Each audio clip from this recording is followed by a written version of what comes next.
This meeting will be called to order for May 20th. Roll call, please. Chris Brown, here. Amy Grantham, Nancy Hopper, present. Katie Jess, John Crowdy, Here. Mindy Smith, here. Sarah Whitney, here. May we have the Pledge of Allegiance, please? Pledge of Allegiance To the flag of the United States of America and to the republic for which it stands, one nation, under God, indivisible, with liberty and justice for all.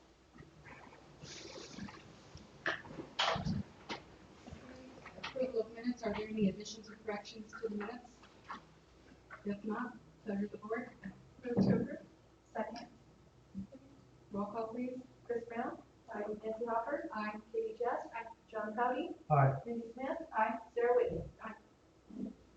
E, agenda. Approval of the agenda.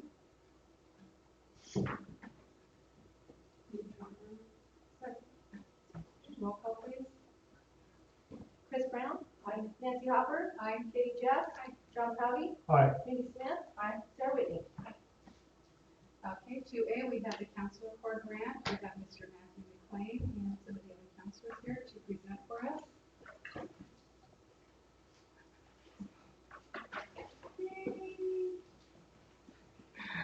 Everyone come out in droves to see us.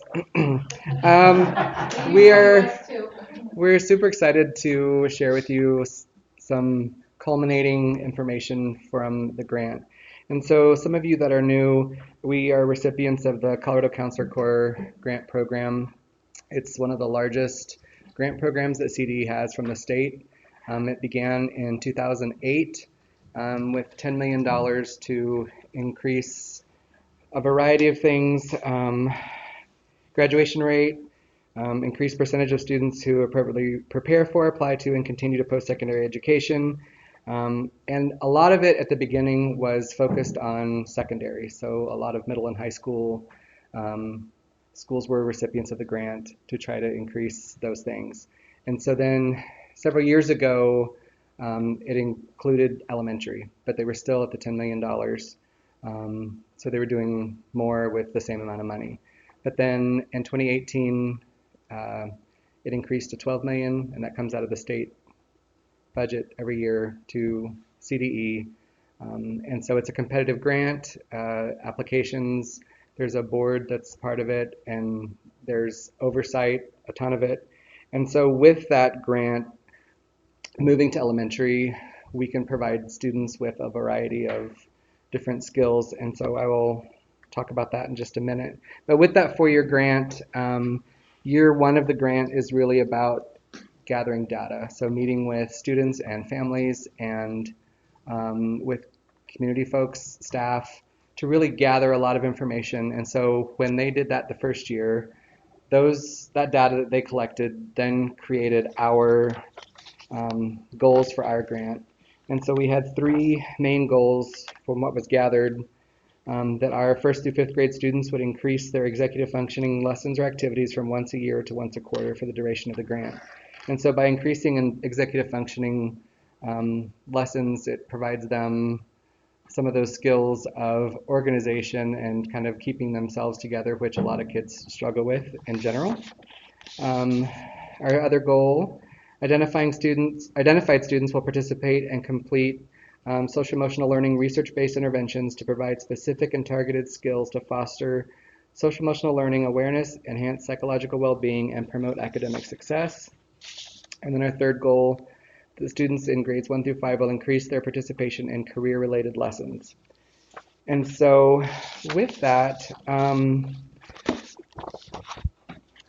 pleased to say that we met all of those goals. And so as we are finishing our last report to CDE, showing the success of our time with their grant, the students are better because of what we've been able to provide.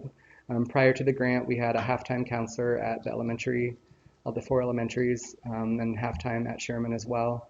And so with the grant, we were able to increase that FTE to full-time at all 4 elementaries, and then as a result at Sherman. And so our students K through 5, we've been meeting for the past 3 years to plan lessons, to look at the data, to look at what we need to do. And so you might think, with the original focus of the grant, like why would we want to focus on elementary? But I think that a lot of times when you're trying to do interventions with some students that are maybe in high school, I don't want to say it's too late, but a lot of times some behaviors and habits and patterns are already established.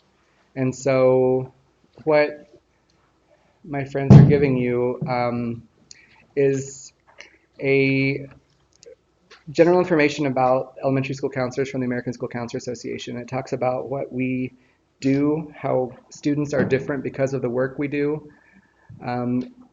We're uniquely positioned that we work with all students, and so the different support personnel that are in the school all have an amazing impact on students.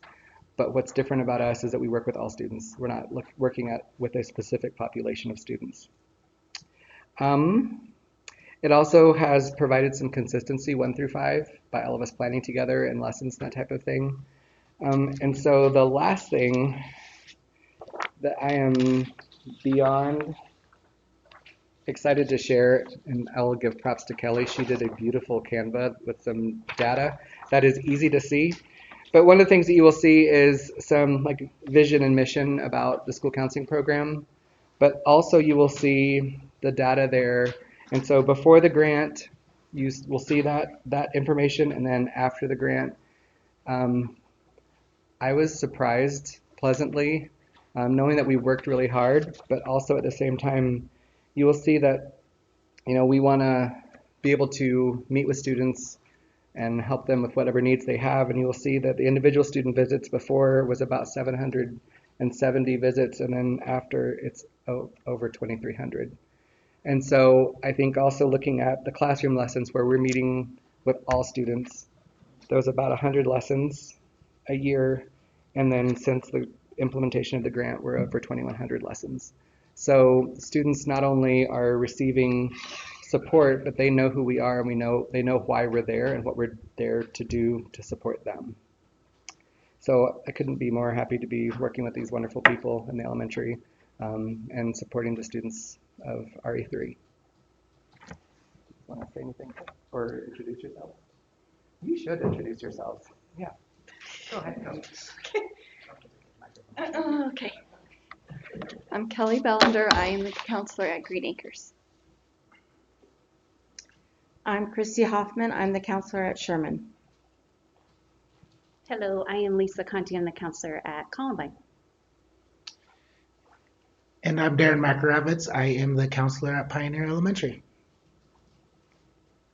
So I know that we've been here several times this year, but we wanted to be able to just share the successes of what we've been able to accomplish because of the grant. And so we're happy to take questions or anything if you have any. Yes, ma'am. And so, who wrote the grant? Was it a joint effort or was it Rena wrote the grant? Rena. Well, I kind of figured, but I was just asking for clarification. Yeah. Thank you. Okay. And then, so you said year one you gathered data. What kind of tools did you use to gather the data? So as I'm looking at these 3 goals, so to extrapolate that those were the goals, what tool did you use? So we had consultants that were hired with the grant that are very familiar. And so that year one, since we were still half-time at the buildings, They did a lot of the work. Do you know specific what they? There was the needs assessment. There was a needs assessment done. Okay.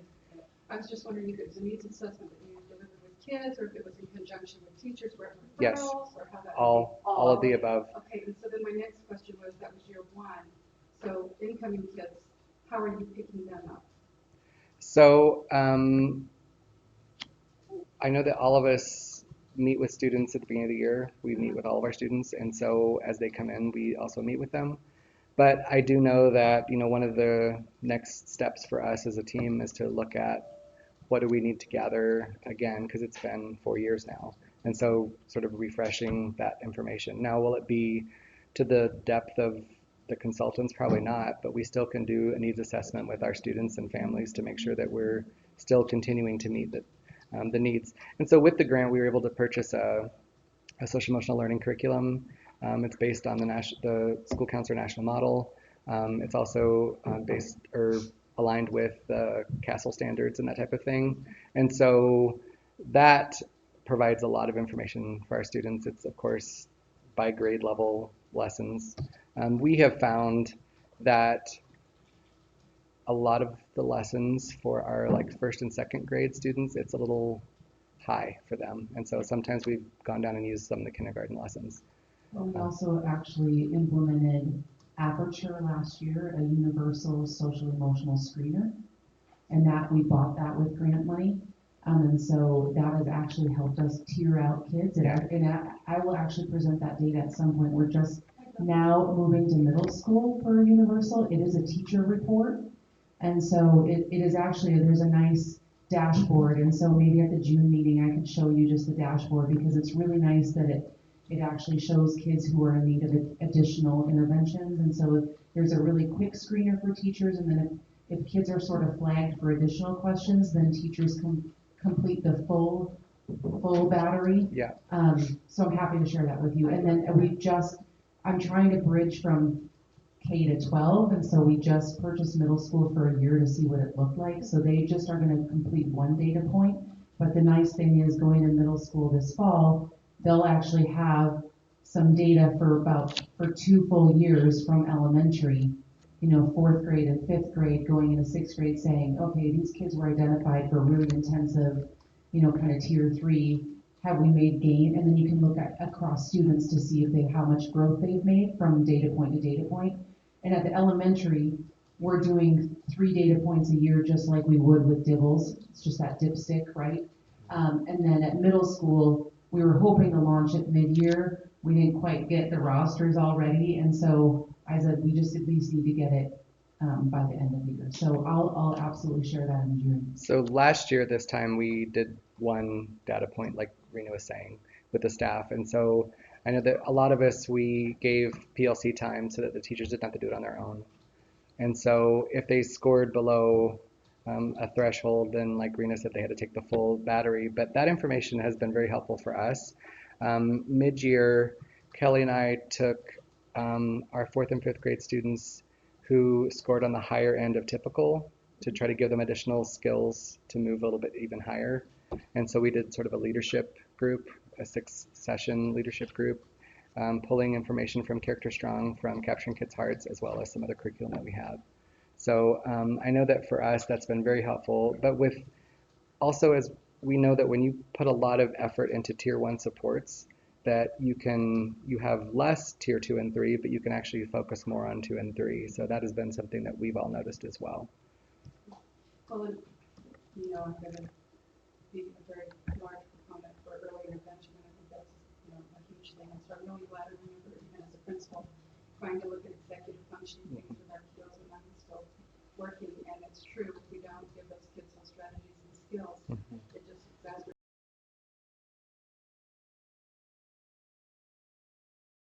Question, I think. Maybe I don't. I guess I don't, but that's great. Mm-hmm.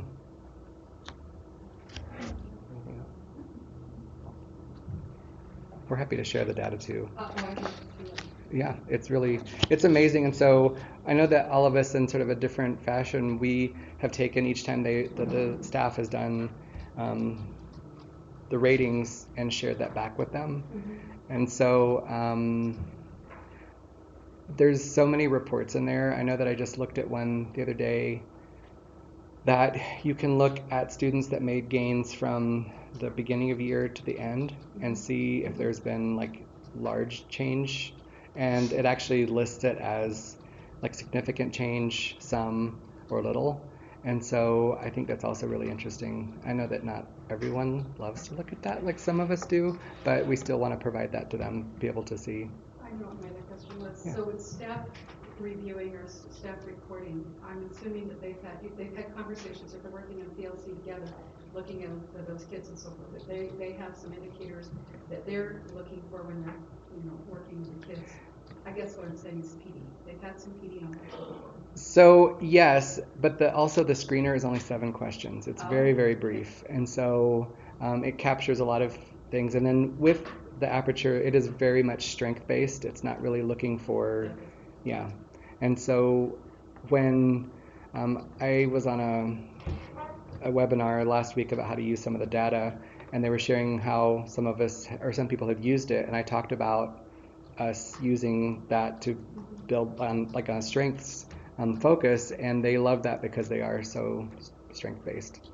So Well, thank you. yeah. One of the pieces, just to highlight quickly on Aperture, is we chose the teacher report for middle school. Since we chose the teacher report, they've actually released a student self-report. So when you get to the high school level, obviously, so it is really student report as a little survey, and so we're going to have to navigate that a little bit, I think, as if we transition that way for middle school. But right now, we're just using the teacher report. Thank you. Yeah. Thank you.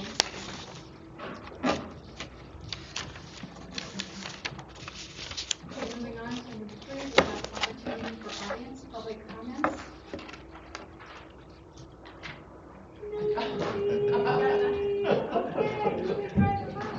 Thank you.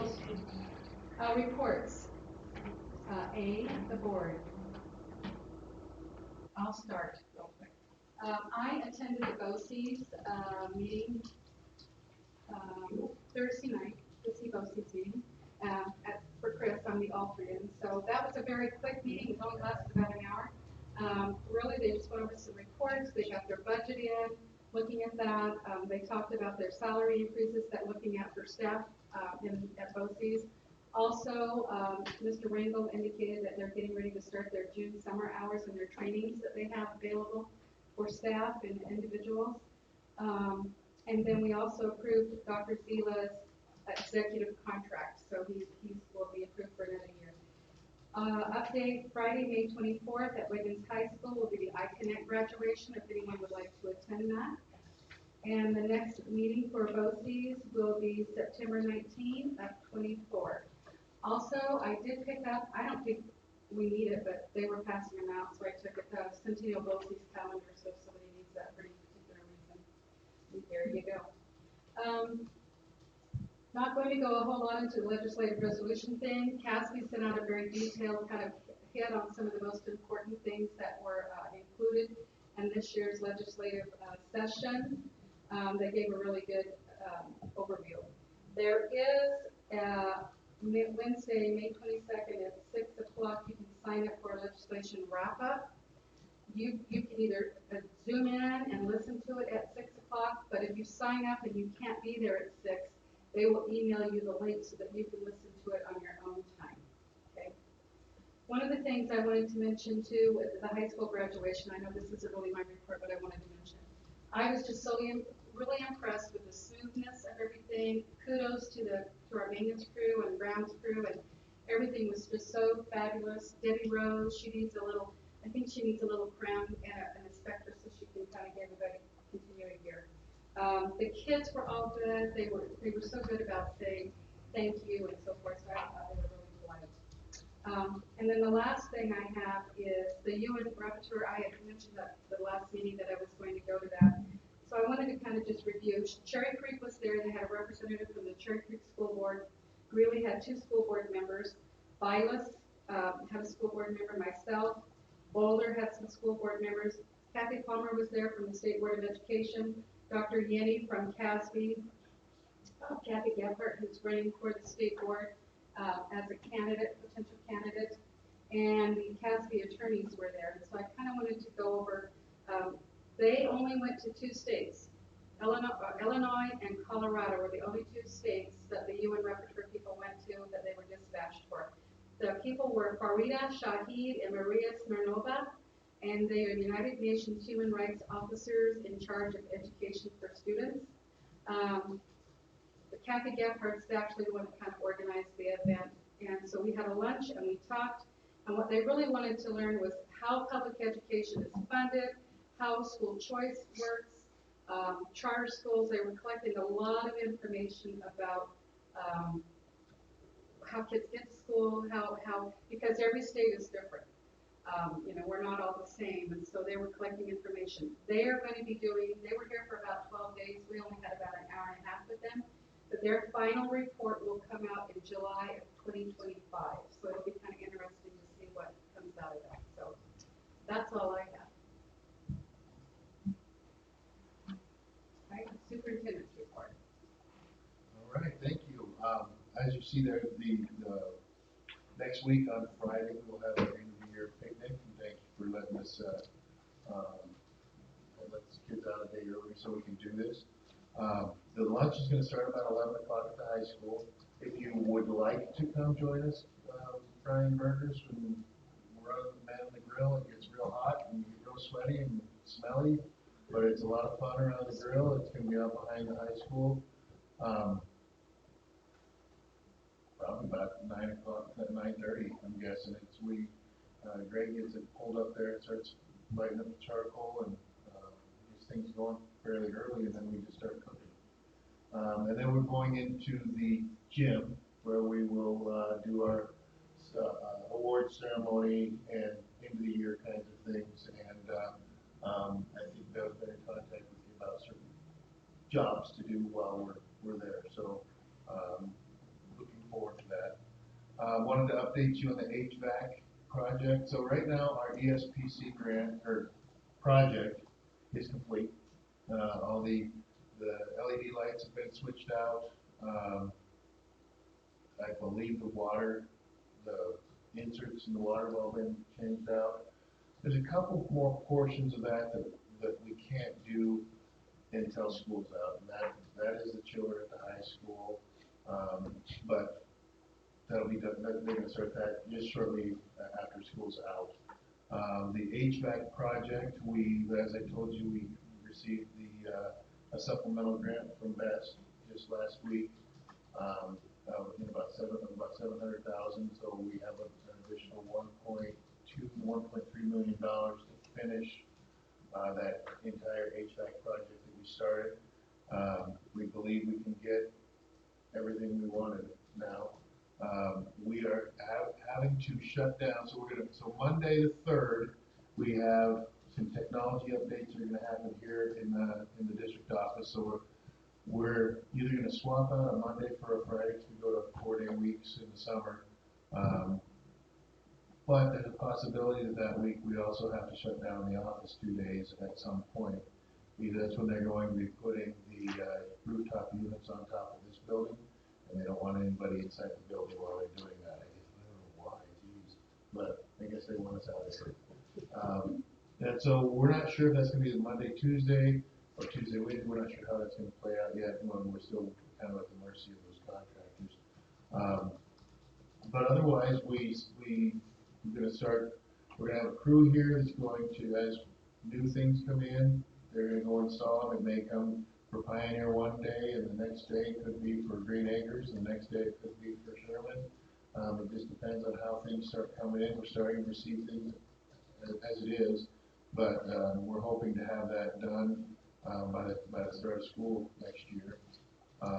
And then the other project we have going on at Legion Field, I was just given an update on kind of the time frame, and it looks like the second phase is about to start, and that's resurfacing the track, putting in the bleachers at the home field, the big field, the visiting bleachers, and then also some dugouts and some bleacher space, concrete slabs for the JV baseball field.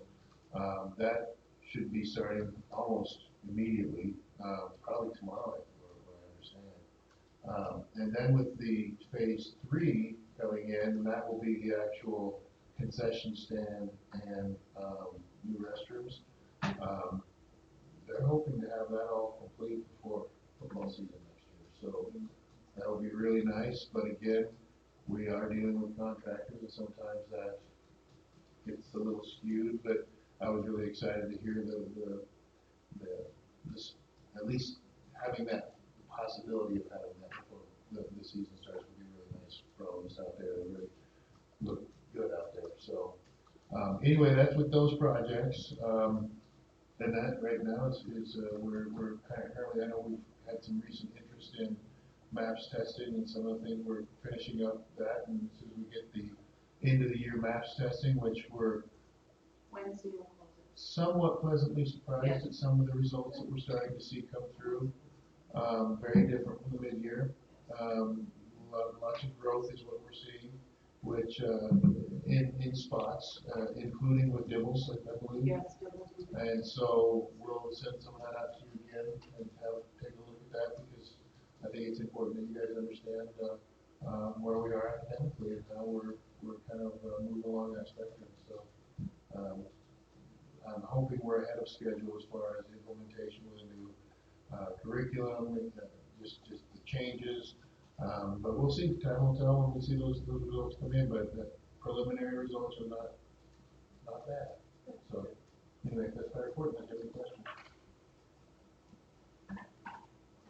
4C, Assistant Superintendent of Curriculum report.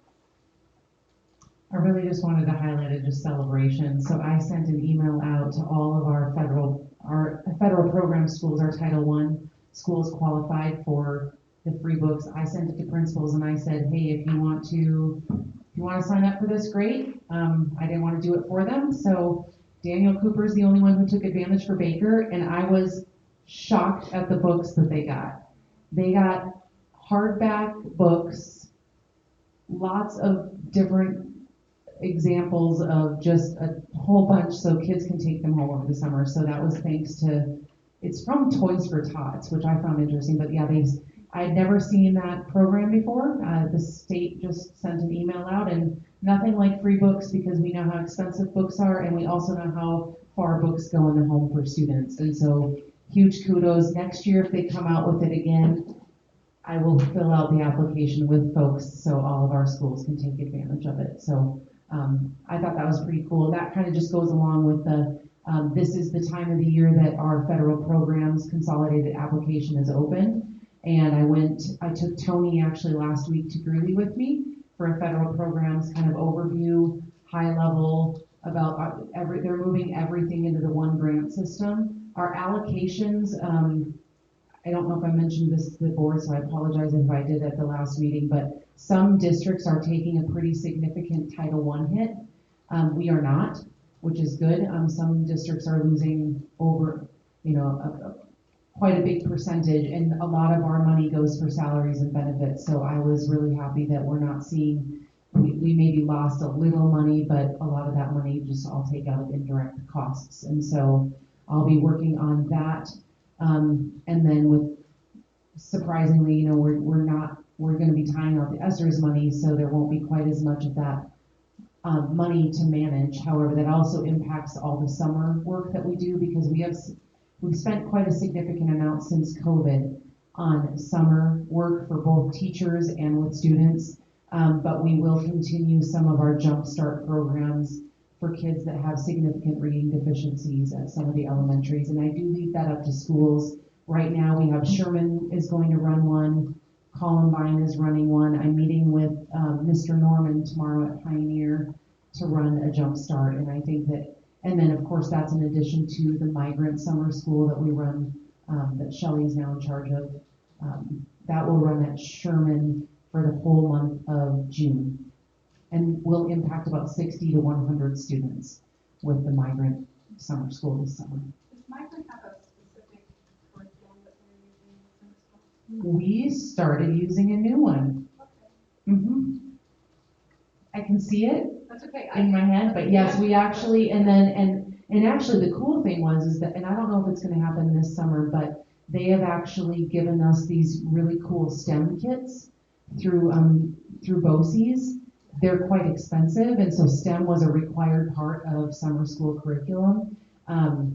And I don't know if they're offering it this year, but Socorro does an amazing job of recruiting those families. And we were talking today at our admin meeting about what else we could do for a lot of the newcomer students that we've seen come in the last, especially this school year, if there's anything else we can amp up for summer for them or for families about just adjusting to the American educational system and kind of what's required for schooling and all of those things. So there will be some summer stuff going on. Questions for me? 5D Assistant Superintendent of Human Resources. Mr. Preston. Good evening. I have kind of a little bit of a lengthy one as far as things for you guys to review and discuss tonight. The personal action report is there for review, and if you have questions, more than happy to talk about that. Currently, our postings, we have one administrative position that's open. We just ran interviews on that this afternoon. We have 16 certified openings. Some of those include things like psychologists or those types of positions as well. Haven't had many surprises from a certified teacher standpoint of losses. A couple, but not anything overboard. We have 8 classified positions opening, and then 4 others. Those are like subs and bus drivers and those types of things. So I don't think we'll probably see many postings on our classified for a while, just because of the time of the year. It's hard to hire somebody right now and wait 3 months to see a job. So I would imagine we'll see some postings more around the 1st of July. But our principals are working hard on their certified positions and doing their best to find quality candidates that are local and exploring all options of licensing. So we had a really good negotiations cycle with our 3 groups this year. Very productive. I always want to shout out to those groups. They're so easy to work with. It's always a collaborative effort and very positive at the end of the day. So in your packets, the FME agreement, you have the red line version of the changes we've had there. I'm not going to go into heavy detail unless you have some questions for clarification, but a lot of FMEs centered around critical shortage positions. We just found as we went through this year that there's some things that creeped up on us, starting with a sick bank, and then it just kind of went down one around holes with us, cleaning some things up. But FMA was super amenable to that and agreed on all those changes. They didn't bring a lot to us from their side, so pretty easy process. Certified salary schedule, 4.16% increase in the base, which takes the base to 50,000, and that's up for approval tonight. On ACP, again, not a lot of stuff there. What we found more with ACP was there just some language stuff that was missed in last year's transition from days to PTO, and some just minor things there. We added a little bit of teacher protection stuff. Again, nothing too major. Again, 4.16 is the base to each of those salary lanes for each of those classified positions. And then NASAP, again, that's always the easy one. There's just not a lot there, but compensation package is the same, 4.16 to each of the salary lanes. And there was a request to add 5 steps to the salary schedule at the bottom of the totals, and take it from 20 to 25, which would have matched past year's salary schedules for the certified staff. So, and then professional technical scale is also there for approval as well for the same 4.16. Pending the approval tonight of the things that are in front of you with the agreements and MOUs, I've been working with Stephanie with our IT department to run a blast tomorrow on social media. Hopefully tomorrow that will advertise the increase in salary, the open positions we have, try to get that out there, that we're still the highest paying in Northeast Colorado, and we've got positions with other people to come consider. Questions for me? I do, and you probably can't answer this, because it's a thought. So with classified, because I know there was a big concern about going to 4 days with them losing hours. They haven't lost, we pretty much lived up to that. The question I have is, the PD days and everything that they, or work days that they do come in, is the attendance good at those days? I heard a little thing in the June month that they weren't coming to those, and that was kind of disheartening to me, if that was true, based on the fact we were wanting to make sure that we maintain their hours. Yeah, first and foremost, yes, we've maintained hours in the transition to the 4-day week. It made things a little tricky, and Bev ran a lot of numbers and Clarissa prior with that. Alio doesn't play nice with all the different stuff. And so it's been a little bit tricky to make that work. But they came out equal or above in almost every case. As far as attendance goes, I have not heard of any concerns with folks not attending. We've had some concerns around like the timesheets and how we function with that. So we're making some improvements there for next year. They all sign in the PD, so we have records of, Yeah, and so I think with that process next year, it'll be a little bit smoother process of, hey, am I supposed to be here or am I not? Those types of things. But I think it's been functional. I think it's been well received by the classified employees as well as the building leadership and so forth to have those folks getting some of that PD and participating in the professional development activities. So, and we'll maintain their hours next year too. Thank you.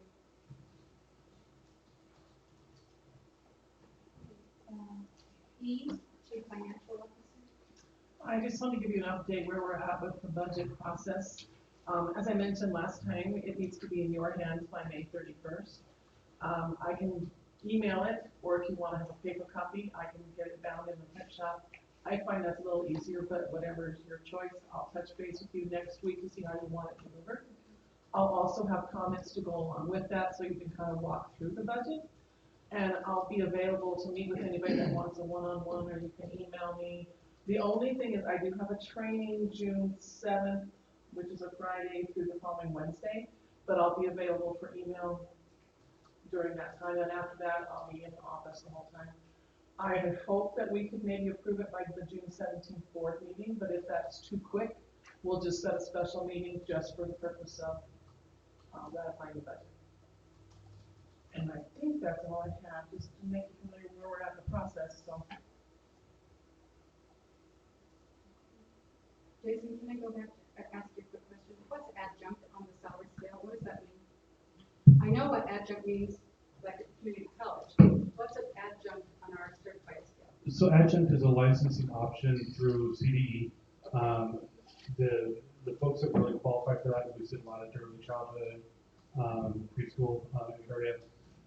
Technically, they have to have 5 years of experience within a similar field, and if they have those 5 years of experience, they can qualify for the adjunct license, which I believe is, I think that's 3 or 5 years. I can't remember off the top of my head. It's a 3 years. 3-year license with CDE. So. Okay, experience. So if they were a daycare provider for 5 years, and so they worked and have that documented, then they could actually apply and become an adjunct. Yes. And we've got some paras that were previous paras. We have 3 adjunct licenses. They were previously paras for our district. We moved into adjunct license for 3 years. They become teacher of record for that class for those 2 years. Awesome. And just a key point that is you can only get 2 adjunct licenses. So you can get your first one for 3 years, and then you get the second one for 3 years, and then if in that time you don't get a degree or do something more than you come along in part of the program. You've got 6 years to get whatever it is. Okay. And that was one of those rabbit holes that I went down with negotiations because then sick banks and all that stuff kind of come into play. I'm now considered a certified teacher, and so we've worked out a process with both groups. If we have a classified employee that moves to an adjunct license and then eventually goes back to a certified or to a classified role, how they'll live in both groups during that time. So that was part of the negotiation. And so the difference between the salary of an adjunct and a certified is because they don't hold a professional license. Okay. Okay. You define the adjunct for me. All right. Okay, so we are moving discussion items. Okay. The memo of understanding salary schedule. See, I just jumped right into it, but you know how it works. Because you know me. So does anybody else have any questions? Now that we have adjunct determined. Okay. Hearing none, we'll move right along. Consent agenda, pleasure of the board. We have personnel action report is what we're looking at. Move to approve. Second. Roll call, please. Chris Brown? Aye. Nancy Hopper? Aye. Katie Jess? John Crowdy? Aye. Katie Smith? Aye. Sarah Whitten? Okay, move moving to 7A, action items. The first one we have is the MASAP memo of understanding and the MASAP salary schedule for the 24-25 school year. Pleasure of the board.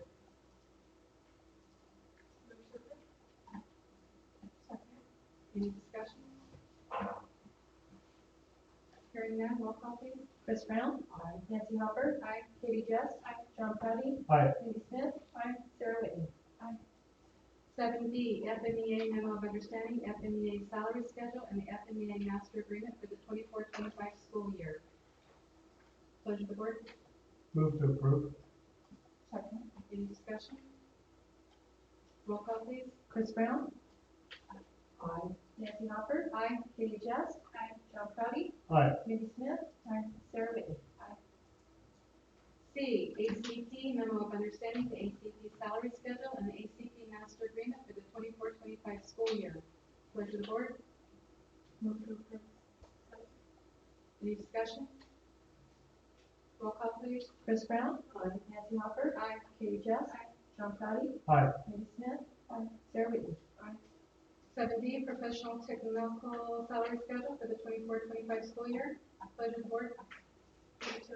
Second. Any discussion? Roll call please.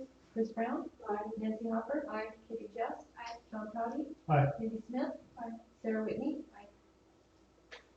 7E, the cancellation of the Board of Education meeting on June 3rd. Pleasure of the board. Move to approve. Second. Discussion?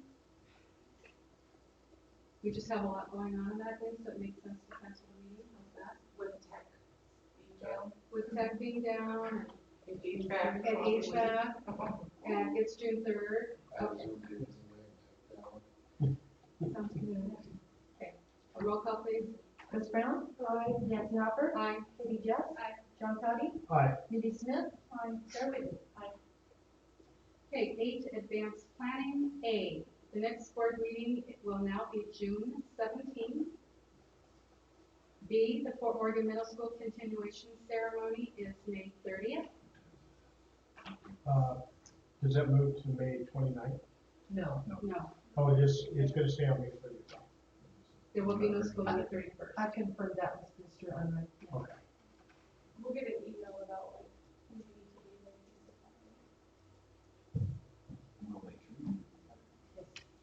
And it's not at 6 or 7 a.m. Okay. I was just reading the agenda item, it just said it was approved at the last few schools. Good question. 8C, the last day of school will be May 30, 2024. And D, the end of the year school picnic and making a difference award ceremony will be Friday, May 31st, 2024. That's at the high school. And if there is no further business to come before the board, we are adjourned at 7:00.